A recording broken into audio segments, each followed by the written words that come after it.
Untuk sementara itu, tempat yang terpisah, jajaran Direktorat Reserse Kriminal Khusus Polda Aceh kembali mengamankan 5 ekskavator serta 4 tersangka pelaku illegal mining di kawasan hutan lindung di Kabupaten Aceh Barat dan Bener Meriah. Keempat pelaku yang berhasil diamankan Direktorat Reserse Kriminal Khusus Polda Aceh tersebut masing-masing berinisial KF dan HI.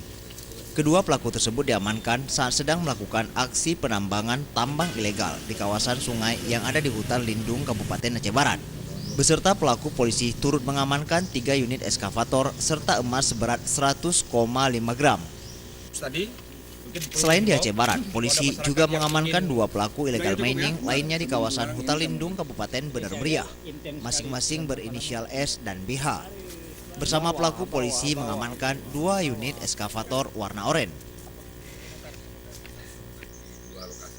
Yang pertama di lokasi TKP di Desa Tingkem Bersatu, Kecamatan Bukit, Kabupaten Bener Meriah. Jadi hasil penegakan hukum ini kita berhasil mengamankan 2 tersangka dan barang bukti 2 alat berat, masing-masing jenis ekskavator sama, ekskavator dua-duanya.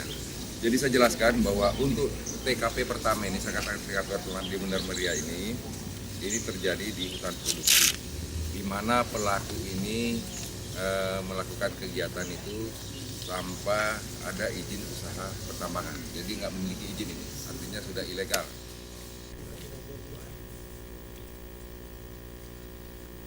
Untuk Kabupaten Aceh Barat, pelaku melakukan aksinya di 5 titik penambangan di Krung Pelagahan, Gampung Sikundo, Kecamatan Pantai Cermen.